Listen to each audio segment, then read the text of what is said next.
Hello everyone, welcome back to my YouTube channel achiever BSCB foundation. दोस्तों, आज की इस वीडियो में हम जो लास्ट क्लास में सीरीज स्टार्ट किया था, लास्ट एंड फाइनल तैयारी, उसकी पर एक नई वीडियो लेके आए हैं। इसमें हम कल चैप्टर नंबर 3 क्लास 10th के केमिस्ट्री का सेकेंड पार्ट बता रहा हूँ। तो दोस्तों, without wasting any time video को स्टार्ट करते हैं।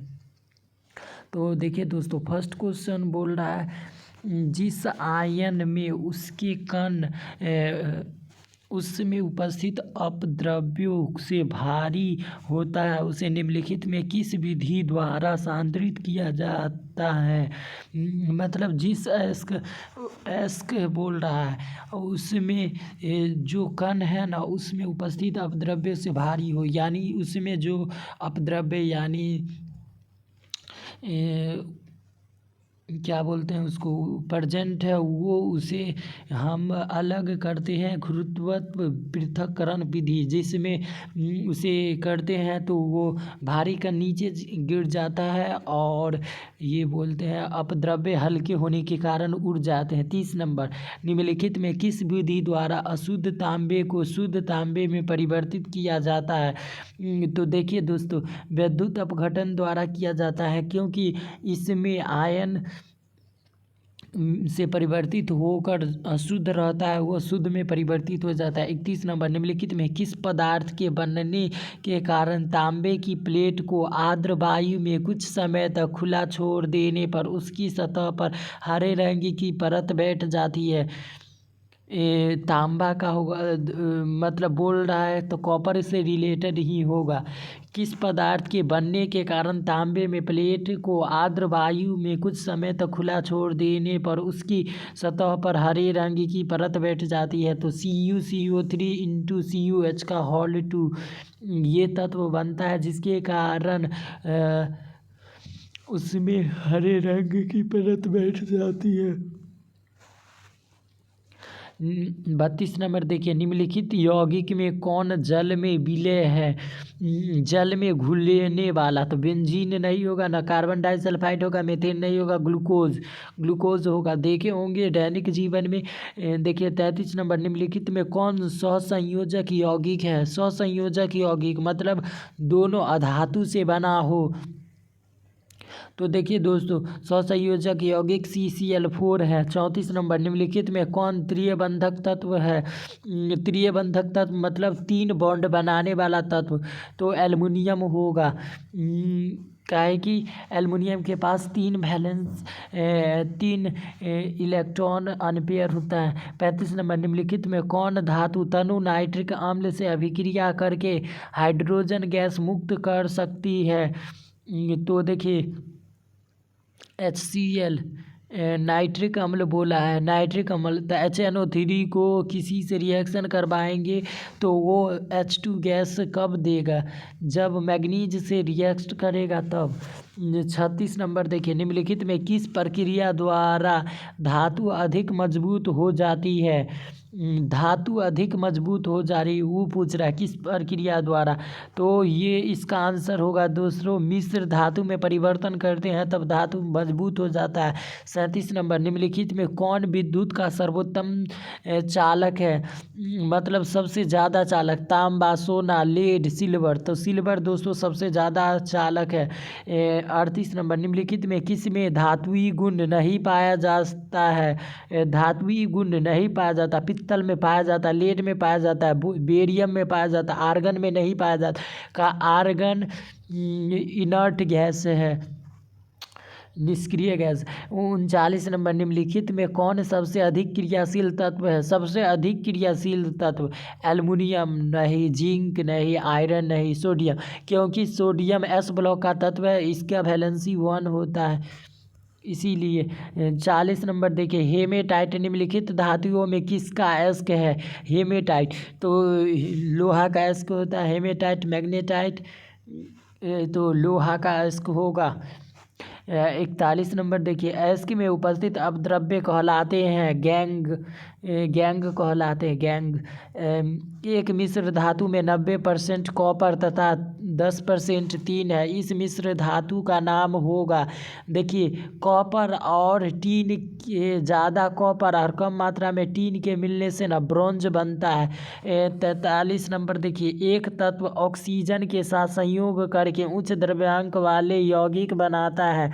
यह यौगिक जल में घुलकर क्षारीय विलयन बनाता है। यह तत्व है, मतलब देखिए ऑक्सीजन के साथ संयोग कर उच्च द्रव्यंक वाले यौगिक बनाता है एवं यह यौगिक जल में घुलकर क्षारीय विलयन बनाता है।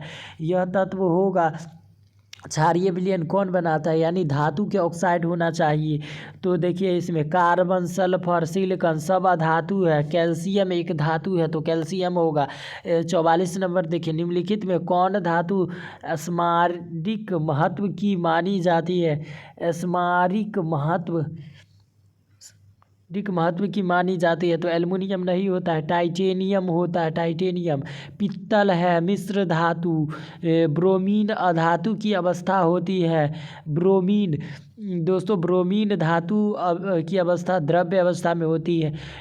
पूरा ये आवर्त सारणी है ना, उसमें 2 ही तत्व द्रव्य अवस्था में पाया जाता है, ब्रोमीन और पारा। 47 नंबर में देखें, निम्नलिखित में किसे चाकू से काटा जा सकता है। लिथियम देखिए एस ब्लॉक का तत्व है और ये सबसे ऊपर है, इसीलिए लिथियम भंगूर टाइप का होता है, तो इसे चाकू से काटा जा सकता है। निम्न में कौन आयनिक यौगिक है। आयनिक यौगिक पूछ रहा है दोस्तों, तो आयनिक यौगिक एक धातु और एक अधातु के संयोग से बनना चाहिए। तो देखिए कैल्शियम एक धातु है और क्लोरीन अधातु है, तो ये हो गया आयनिक यौगिक। निम्नलिखित में से कौन उपधातु है। उपधातु पूछ रहा है दोस्तों, तो उपधातु 6 होता है, उसमें से एक Sb है। देखिए 50 नंबर, लोहे को संक्षारित होने से बचाने के लिए उसकी सतह पर किसका लेप चढ़ाना लाभकारी होगा। क्या बोल रहा है, संक्षारित होने से बचाने के लिए यसद लेपन द्वारा। जब NaOH Zn से अभिक्रिया करता है तो कौन सा यौगिक बनता है। इसका याद रखिएगा, Na2ZnO2 बनता है। दोस्तों ये मत कीजिएगा कि जिंक का हाइड्रोक्साइड बना दीजिएगा, इसका बनेगा Na2ZnO2। 52 नंबर देखिए, सोडियम क्लोराइड के जलीय विलयन से विद्युत धारा प्रवाहित करने पर यह वियोजित होकर सोडियम हाइड्रोक्साइड बनाता है। इस प्रक्रिया को कहते हैं क्लोर क्षार अभिक्रिया, क्योंकि इसमें से क्लोरीन अलग हो रहा है और क्षार बन रहा है, तो क्लोरो क्षार अभिक्रिया कहते हैं। 53 नंबर देखिए, निम्नलिखित में कौन सी धातु द्विधर्मी ऑक्साइड बनाती है। द्विधर्मी ऑक्साइड मतलब जो क्या बोलते हैं, द्विधर्मी ऑक्साइड मतलब जो दोनों की तरह कार्य कर सके, तो फास्फोरस बनाता है। देखिए 54 नंबर, निम्नलिखित में कौन सबसे कठोर पदार्थ है। हीरा सबसे कठोर पदार्थ है। 55 नंबर देखिए, अधातुएं सामान्यतः विद्युत का कुचालक होती है। निम्नलिखित में कौन धातु विद्युत का सुचालक है, तो ग्रेफाइट विद्युत का सुचालक होता है। 56 नंबर में देखें, निम्नलिखित में कौन सी धातु ठंडे तथा गर्म जल से अभिक्रिया नहीं करती। ठंडे जल और गर्म जल से अभिक्रिया नहीं करती, तो मैग्नीशियम, कैल्शियम और पोटासियम कर लेती है, फेरस नहीं करती है। 57 नंबर देखिए, निम्नलिखित में किस गुण के कारण धातुओं के तार बनाए जाते हैं। धातु का तार किस गुण के कारण, तन्यता मतलब तन्य ज़्यादा होता है, इसी के कारण बनाया जाता है। 58 नंबर देखिए, लोहे की अभिक्रिया भाप से कराने पर लोहे का कौन सा ऑक्साइड बनता है। भाप से करवाया जा रहा है तो Fe3O4 बनता है। याद रखिएगा, भाप से करवाया जा रहा है तो Fe3O4 बनेगा। 59 नंबर देखिए, निम्नलिखित में कौन सी धातु प्रकृति में मुक्त अवस्था में पाई जाती है, तो प्रकृति में Au मुक्त अवस्था में पाई जाती है। सोना।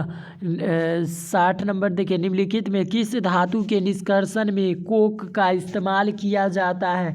कोक का इस्तेमाल धातु के निष्कर्षण में कोक यानी कार्बन की चारकोल वाला, तो फेरस के निष्कर्षण में पढ़े होंगे, तो फेरस के निष्कर्षण में। वैसे अयस्क जिसमें अयस्क तथा उसमें उपस्थित अपद्रव्यों के रासायनिक गुण भिन्न भिन्न है, किस विधि द्वारा संदृत किए जाते हैं। वैसे अयस्क जिसमें अयस्क तथा उसमें उपस्थित अपद्रव्यों का रासायनिक गुण भिन्न है, किस विधि, मतलब दोनों का रासायनिक गुण भिन्न है, तो निक्षालन विधि द्वारा उसे कर सकते हैं। 62 नंबर देखिए, निम्नलिखित में कौन सी अधातुई ऑक्साइड की प्रकृति उदासीन होती है। उदासीन मतलब जो न अम्ल न क्षार की तरह कार्य कर रहा है, तो CO होता है, याद रखिएगा, CO उदासीन प्रकृति की होती है।